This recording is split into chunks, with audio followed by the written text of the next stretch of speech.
Welcome back, everyone. My name is Patrick. You're watching the Oilers Rundown. Well, we're having a bit of controversy here this morning, and it all revolves around Evander Kane.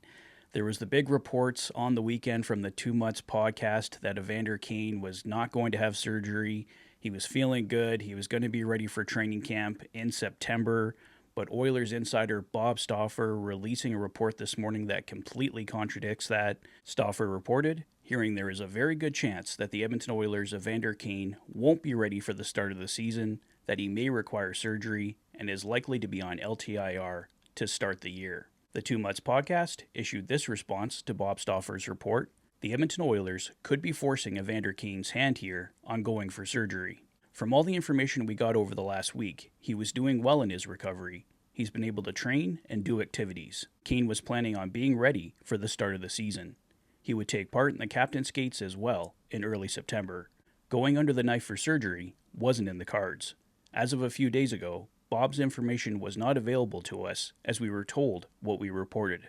And they go on to say that they're getting a lot of hate messages in response to their report and it being contradicted here by Bob Stauffer. If you're one of the people sending hate messages to them, please don't do that. There's absolutely no need for that. Yes, their information is different than Bob's, but I feel like there could be a bit of a disconnect here between the Edmonton Oilers and Evander Kane's camp. He might be putting out one message. The Edmonton Oilers may be putting out another message, and it's all getting misconstrued here. So obviously, I'm going to go with Bob Stauffer here on this one. He is the Oilers insider, so if he's saying that Evander Kane is likely to start the year on LTIR, that is likely what is going to happen. Obviously, the Oilers are in a bit of a salary cap crunch here. They're a little over $2 million over the salary cap, I believe, so obviously they still have to sign Philip Broberg and Dylan Holloway.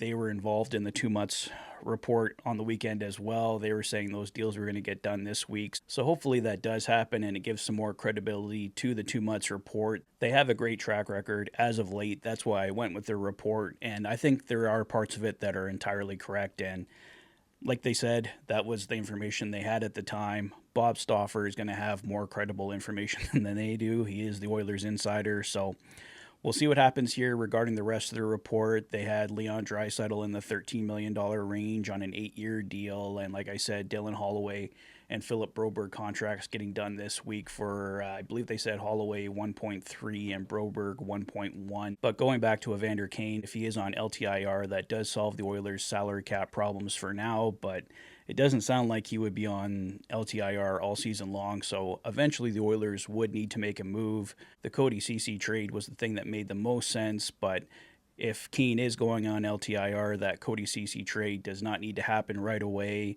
And there's nothing for sure saying that Cody Ceci would have been the one to go, but as I said, that is the trade that makes the most sense. It clears the necessary cap space. The Oilers have Josh Brown and Troy Stetcher there, able to step into that third pairing right shot role. So we'll see what happens here, guys. But for now, if Evander Kane is going on LTIR, the Oilers' salary cap problems are solved for the time being.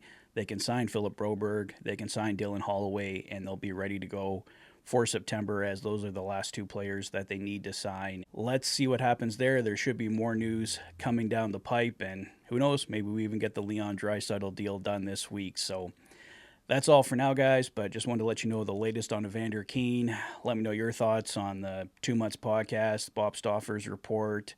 Do you think there's credible information coming from both sides? Like I said, there's seemed to be a disconnect between the Edmonton Oilers and Evander Kane's camp all summer long, the trade rumors, all that kind of stuff. So should be interesting to see how it all works out here, but right now it looks like Evander Kane will be on LTIR to start the year. Let me know your thoughts on everything in the comment section below. If this is your first visit to the channel and you like what you see, please consider liking and subscribing for all the latest Oilers content. You've been watching the Oilers Fanatic. Thanks for being a fan.